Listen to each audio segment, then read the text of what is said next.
बहुत साफ होता है कि एक बहुत कोऑर्डिनेटेड प्लान्ड अटैक था और जिस तरह के पत्थर उन्होंने इस्तेमाल किए हैं उससे भी साफ होता है कि वो लोग जान से मारने के लिए भी कल तैयार थे। राजस्थान पुलिस के लिए अब पूरी देश देखेगा, पूरी दुनिया देखेगी कि राजस्थान पुलिस इस मामले में निष्पक्ष जांच करता है या नहीं करता है, क्योंकि हमारी तरफ दिलावर ने अपने पैरों पर कुल्हाड़ी मारी है। अब पूरे राजस्थान में जिस तरह की दुर्दशा है स्कूलों की, वो पूरा देश देखेगा, इनकी फजीहत होगी। हम रुकने वाले लोग नहीं हैं। स्कूलों की नहीं होगी, अब बात सीधे मदन दिलावर के इस्तीफे पर जाएगी। आप अपना काम ढंग से नहीं कर पाए हैं। आप राजस्थान के इतिहास में, राजस्थान पूरे देश के इतिहास में सबसे नकारा, नाकाबिल, भ्रष्ट शिक्षा मंत्री हैं। आपके राज में टीचर्स को बीएलओ की ड्यूटी पे लगाया जाता है, सेंसस की ड्यूटी पे लगाया जाता है, कुत्ते भगवानी की ड्यूटी पे लगाया जाता है, सरकारी कार्यक्रम ऑर्गेनाइज कराने की ड्यूटी पे लगाया जाता है। देखिए, कल जिस तरह की घटना हुई है, जिस तरह से मारपीट और हिंसा की वहाँ पर घटना हुई, बाहर के गुंडे बुलाए गए थे। हमने ऑलरेडी सभी लोगों की तस्वीरें आज ट्विटर पे भी शेयर की हैं। वो सभी लोग कल रात को कैलाश वर्मा, जो वहाँ के लोकल एमएलए हैं, उनके साथ बैठे हुए भी थे। वही लोगों ने सुबह गुंडागर्दी की और रात को कैलाश वर्मा के साथ बैठे थे। तो बहुत साफ होता है कि एक बहुत कोऑर्डिनेटेड प्लान्ड अटैक था और जिस तरह के पत्थर उन्होंने इस्तेमाल किए हैं उससे भी साफ होता है कि वो लोग जान से मारने के लिए भी कल तैयार थे। जिस तरह से कल पुलिस पूरी तरह मौके से नदारद रही, उनके साथ हमारे लगातार कम्युनिकेशन हो रहे थे, फिर भी कोई रिस्पांस नहीं आया। वहाँ के लोकल एसएचओ ने हाथ खड़े करके बोला कि तुम्हारा मैटर है, मैं नहीं कुछ करूँगा। और जैसे ही हम गांव से बाहर निकलते हैं, वहाँ पे 2 पुलिस की गाड़ी अंदर जाती है, तो उससे भी कहीं ना कहीं पुलिस की संलिप्तता पे शक होता है। और राजस्थान पुलिस के लिए अब पूरी देश देखेगा, पूरी दुनिया देखेगी कि राजस्थान पुलिस इस मामले में निष्पक्ष जांच करता है या नहीं करता है, क्योंकि हमारी तरफ से जितने भी वीडियोस हैं वो पब्लिक डोमेन में डाले गए हैं। उस तरफ से अगर कोई भी वीडियो है तो वो लोग भी डालें, पर राजस्थान पुलिस क्या निष्पक्ष जांच करेगी, ये कल पूरी दुनिया देखेगी। आप लोगों की तरफ से इस मामले में पुलिस में एफआईआर दर्ज करा गई, कुछ जानकारी आई आपको? हम लोगों की कल लीगल टीम वहाँ पर मौजूद थी। जिनके साथ मारपीट हुई वो लोग वहाँ पर मौजूद थे। कल हम लोगों ने अपनी कंप्लेंट दर्ज कराई है। एफआईआर भी जहाँ तक मुझे बताया गया दर्ज हो गई है। हम लोग डरने वाले लोग नहीं हैं, हम लोग हिंसा करने वाले लोग नहीं हैं, हम पीछे हटने वाले लोग नहीं हैं। हम स्कूल ठीक कराने की लड़ाई लड़ रहे हैं और हम उस लड़ाई को आगे भी जारी रखेंगे उसी शिद्दत के साथ। बल्कि कल जिस तरह की घटना हुई है, आज मैं देख रहा था मेरे ट्विटर, इंस्टाग्राम पे सिर्फ राजस्थान के स्कूलों के दौरे आ रहे हैं, तो इन्होंने, मदन दिलावर ने अपने पैरों पर कुल्हाड़ी मारी है। अब पूरे राजस्थान में जिस तरह की दुर्दशा है स्कूलों की, वो पूरा देश देखेगा, इनकी फजीहत होगी। हम रुकने वाले लोग नहीं हैं, हम झुकने वाले लोग नहीं हैं, हम डरने वाले लोग नहीं हैं। मैं खुद आने वाले समय में फिर से स्कूलों का दौरा करूँगा। आपने कल एक अल्टीमेटम दिया था, आपके बाद अभिजीत जी ने भी एक अल्टीमेटम दिया, 48 घंटे की चेतावनी दी कि 48 घंटे में या तो जो आदेश निकाला था शिक्षा विभाग ने वो वापस ले ले, स्कूल में जो रिनोवेशन का काम है वो शुरू कर दे और दोषियों के खिलाफ जो कार्रवाई है वो शुरू हो जाए। यदि 48 घंटे, क्योंकि कब से कब तक माना जाए, उसके बाद आपको ये भी कहा गया कि दिल्ली जैसा आंदोलन जयपुर में करेंगे। नहीं, बिल्कुल करेंगे। और अब बात सिर्फ स्कूलों की नहीं होगी, अब बात सीधे मदन दिलावर के इस्तीफे पर जाएगी। आप अपना काम ढंग से नहीं कर पाए हैं। आप राजस्थान के इतिहास में, राजस्थान पूरे देश के इतिहास में सबसे नकारा, नाकाबिल, भ्रष्ट शिक्षा मंत्री हैं। आपके पास एक कीर्तिमान नहीं है गिनाने के लिए कि आपने राजस्थान की शिक्षा व्यवस्था के लिए क्या किया। आपके राज में झालावाड़ में स्कूल गिरने से हमारे बच्चों की मौत हुई है, उसके बाद 7 स्कूलों की छतें गिरी है, बच्चों के कितनी चोटें आई हैं, क्या हालत है। 85,000 क्लासरूम राजस्थान में इस समय जर्जर हालत में है। आपसे आज तक एक काम ठीक से नहीं हुआ। आपके राज्य में टीचर्स को बीएलओ की ड्यूटी पे लगाया जाता है, सेंसस की ड्यूटी पे लगाया जाता है, कुत्ते भगवानी की ड्यूटी पे लगाया जाता है, सरकारी कार्यक्रम ऑर्गेनाइज कराने की ड्यूटी पे लगाया जाता है, पढ़ाई करवाने के अलावा उनको सारी ड्यूटीज़ पे लगाया जा रहा है। आपने आज तक शिक्षा व्यवस्था के लिए कुछ नहीं किया, लेकिन इन 48 घंटों में भी अगर आपने हमारी मांगे नहीं मानी तो ये आंदोलन बहुत बड़ा होगा। 48 घंटे अपन माने कि कल तक पूरे हो जाएंगे, तो क्या दिल्ली जैसा आंदोलन करेंगे? बिल्कुल करेंगे, बिल्कुल करेंगे। दीप के खुद यहाँ पर मौजूद होगा।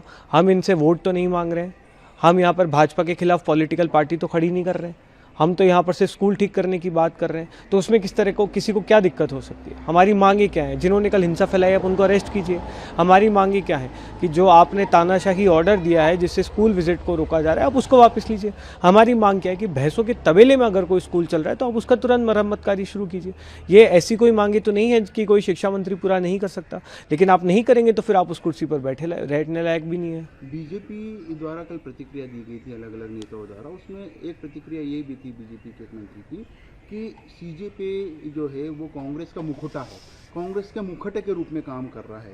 इस बयान नहीं, ये सब मुखौटाबाजी आप बोलते रहिए, कांग्रेस का मुखौटा है, आम आदमी पार्टी का मुखौटा है, लेफ्ट का मुखौटा है, कुछ लोग तो हमें बीजेपी का मुखौटा भी बोलते हैं। आप ये सब करते रहिए, आपको जो मुखौटे लगाने लगाइए, लेकिन स्कूल आपको ठीक करने पड़ेंगे, उस पर हम आपको छोड़ेंगे नहीं। एक उनका तर्क ये भी कल दिया था जो बीजेपी के नेता, तो उन्होंने कहा कि कॉकरोच जनता पार्टी का जो प्रोटेस्ट हुआ वो दिल्ली में हुआ, महाराष्ट्र में हुआ और अब जयपुर में, राजस्थान में हुआ। ये बीजेपी शासित प्रदेश है, तो ये सब एक पीछे का एक एजेंडा है किसी सर पार्टी की तरफ। देखिए, इनकी जो कॉन्स्पिरेसी थ्योरी है, उस कॉन्स्पिरेसी की थ्योरी के हिसाब से 30 साल पहले मेरे परिवार ने एक साजिश रची कि मैं राजस्थान में पैदा हुआ।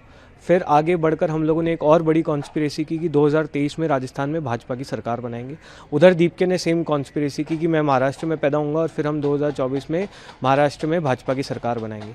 सर, हम जिस राज्य में रहते हैं उसी राज्य के तो स्कूल विजिट करेंगे।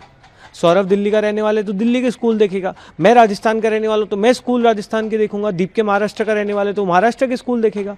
आप अगर कहीं जगह ऑपोजिशन में तो जाइए, वहाँ के स्कूलों की असलियत दिखाइए। आप दिखाइए ना झारखंड की असलियत, कर्नाटक की असलियत, पंजाब की असलियत। कौन रोक रहा है आपको? हम तो नहीं रोक रहे हैं। आप दिखाइए आपको किसने रोका है। झारखंड में कल स्टूडेंट्स के ऊपर लाठीचार्ज हुआ पुलिस का, तमाम चीज़ें हुई आपके सामने है। उस मामले में स्टूडेंट्स के विरुद्ध, युवाओं के विरुद्ध किसी भी प्रकार की बर्बरता बर्दाश्त नहीं की जाएगी। आप हमारे बच्चों पर लाठियां नहीं चला सकते हैं। जायज़ मांगे हैं, आप उनको सुनिए, उनको एड्रेस कीजिए, उनके कंसर्न्स को एड्रेस कीजिए।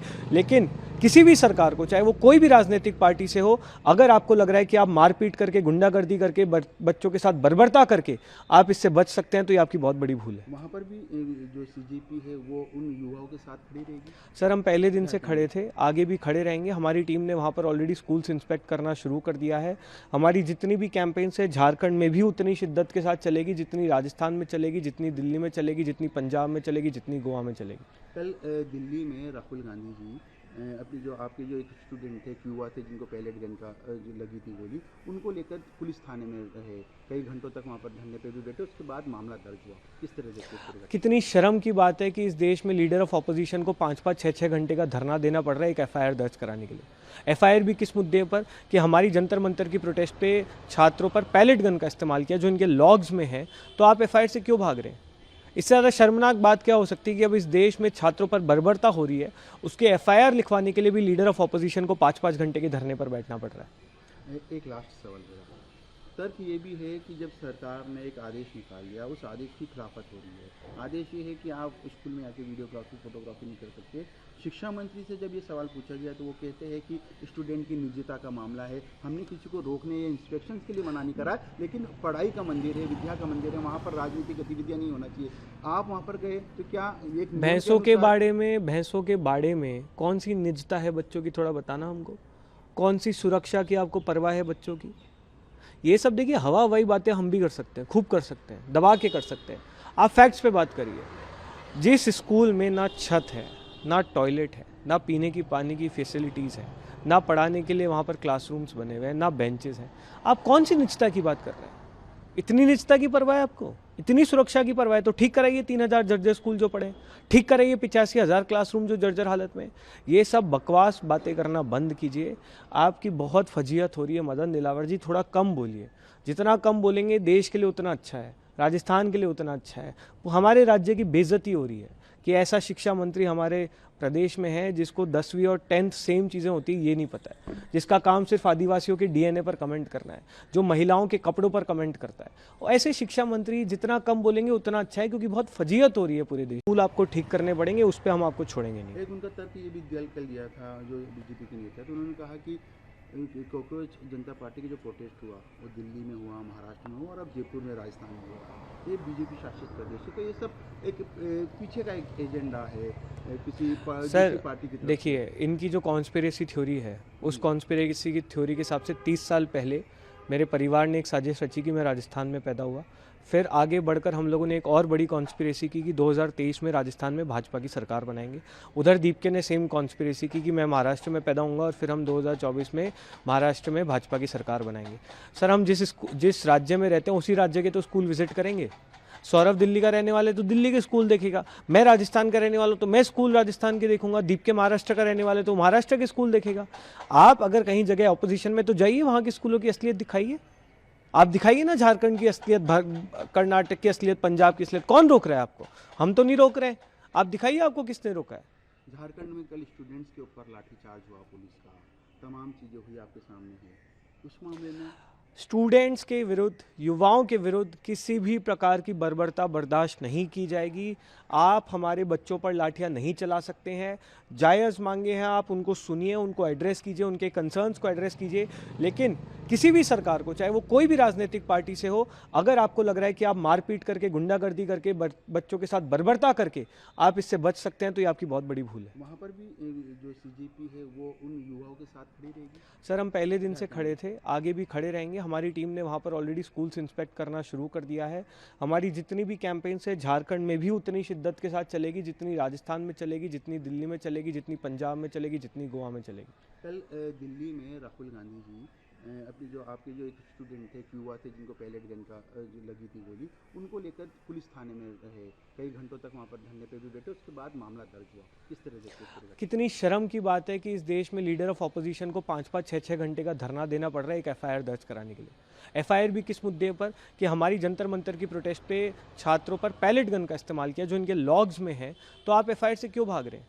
इससे ज़्यादा शर्मनाक बात क्या हो सकती है कि अब इस देश में छात्रों पर बर्बरता हो रही है, उसके एफआईआर लिखवाने के लिए भी लीडर ऑफ ऑपोजिशन को 5-5 घंटे के धरने पर बैठना पड़ रहा है। एक लास्ट सवाल मेरा तर्क ये भी है कि जब सरकार ने एक आदेश निकाल लिया, उस आदेश की खिलाफत हो रही है। आदेश ये है कि आप स्कूल में आके वीडियोग्राफी, फोटोग्राफी नहीं कर सकते। शिक्षा मंत्री से जब ये सवाल पूछा गया तो वो कहते हैं कि स्टूडेंट की निजता का मामला है, हमने किसी को रोकने या इंस्पेक्शन के लिए मना नहीं करा, लेकिन पढ़ाई का मंदिर है, विद्या का मंदिर है, वहाँ पर राजनीतिक गतिविधियाँ नहीं होना चाहिए। आप वहाँ पर गए तो क्या एक भैंसों के बाड़े में कौन सी निजता है बच्चों की, थोड़ा बताना हमको। कौन सी सुरक्षा की आपको परवाह है बच्चों की? ये सब देखिए, हवा हवाई बातें हम भी कर सकते हैं, खूब कर सकते हैं, दबा के कर सकते हैं। आप फैक्ट्स पे बात करिए। जिस स्कूल में ना छत है, ना टॉयलेट है, ना पीने की पानी की फैसिलिटीज़ है, ना पढ़ाने के लिए वहाँ पर क्लासरूम्स बने हुए हैं, ना बेंचेस हैं, आप कौन सी निजता की बात कर रहे हैं? इतनी निजता की परवाह है आपको, इतनी सुरक्षा की परवाह है तो ठीक कराइए 3000 जर्जर स्कूल जो पड़े, ठीक कराइए 85,000 क्लासरूम जो जर्जर हालत में। ये सब बकवास बातें करना बंद कीजिए। आपकी बहुत फजीहत हो रही है मदन दिलावर जी, थोड़ा कम बोलिए। जितना कम बोलेंगे देश के लिए उतना अच्छा है, राजस्थान के लिए उतना अच्छा है। वो हमारे राज्य की बेइज्जती हो रही है कि ऐसा शिक्षा मंत्री हमारे प्रदेश में है जिसको 10वीं और 10th सेम चीज़ें होती है ये नहीं पता है, जिसका काम सिर्फ आदिवासियों के डीएनए पर कमेंट करना है, जो महिलाओं के कपड़ों पर कमेंट करता है। और ऐसे शिक्षा मंत्री जितना कम बोलेंगे उतना अच्छा है, क्योंकि बहुत फजीहत हो रही है।